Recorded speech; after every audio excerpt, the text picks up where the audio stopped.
English, as you have already read, is not a pure language. I don't think there really are any pure languages in the world. But English is definitely not a pure language. English, in fact, has borrowed from over 350 languages in its history. So it's a variety of many languages. Some people say it's like a dog, a mongrel dog, a dog that has been made up of many different dogs. The English language is like that. By looking at the history of the English language, we learn about the history of the English people. The two things are closely connected. So, in fact, today we are not only learning about language but we are learning about history. The fact that English has borrowed words from over 350 languages has been viewed differently throughout history. So for example, in Shakespeare's time people were very angry about words which were not, they thought, original English words, words which came from other languages. They didn't like them.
There are two kinds of stress. The first one is little stress, which happens in special circumstances such as exams or other competitions, and can be considered as a motivation to improve performances. You always think about stress as a really bad thing, but it's not. Look on the bright side, and some stress is good for you. Stress can be something that makes you better, but it is a question of how much, how long, and how you interpret or perceive it. The other one is what we usually talk about, caused by poor time management.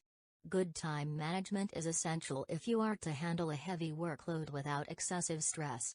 Time management helps you to reduce long-term stress by giving you direction when you have too much work to do. It puts you in control of where you are going and helps you to increase your productivity. By being efficient in your use of time, you should enjoy your current work more and should find that you are able to maximize the time outside work to relax and enjoy life. Poor time management is a major cause of stress. We can start to feel panicky and anxious and lose focus. Hence, to release such stress, people could use a calendar to schedule and find a balance between play and work.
Now I'm going to talk about biology, especially applications used in biological systems.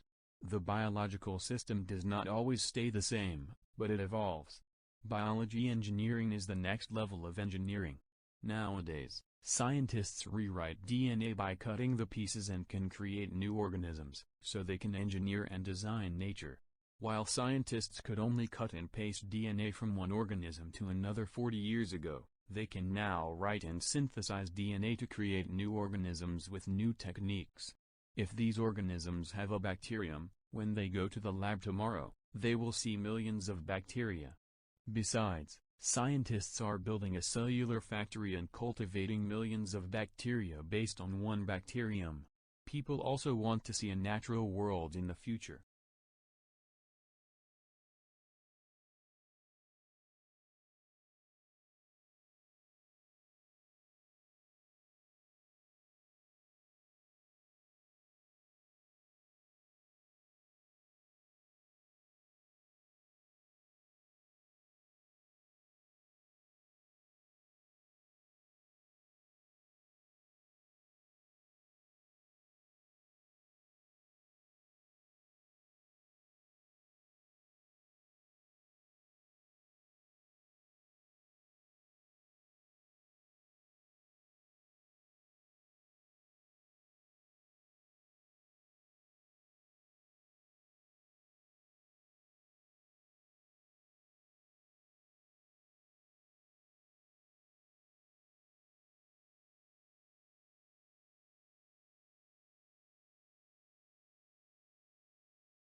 Because of the economic model, the newspaper industry has been shrinking drastically from the last 50 years of the 20th century in some states of America. Also, as the economic model changed, newspapers increased the cash flow. However, there are still some newspaper industries losing money because of a decrease in advertising and buyers. They can't find buyers. Only a few newspapers have positive cash flow. Over 100 newspapers with cash flow in red had no money to publish the newspaper every day. Some of them were published 3 days per week. Small-sized newspapers only published once a week and had to go online. Some newspapers even disappeared. The staff working in the newspaper industry decreased by 30 to 60% or more.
With the concept of moral objectivism, what we're looking at is the idea that there can be some universal moral principles, some rules, some ideas, and guidelines that are valid for all people in all social environments and all situations.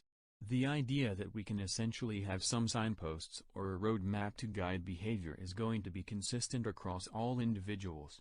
Now if we take a look at this from another perspective, we can come up with a view of moral absolutism. In the area of moral absolutism, basically, what we have is illustrated on the right-hand side of this slide, are a very firm and unyielding boundary between what is right and what is wrong. And so, within moral absolutism, basically what you have are these non-overridable principles. They must be followed.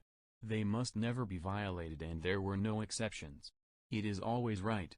It is always wrong. And nothing is subject to interpretation, and nothing is dependent upon the situation.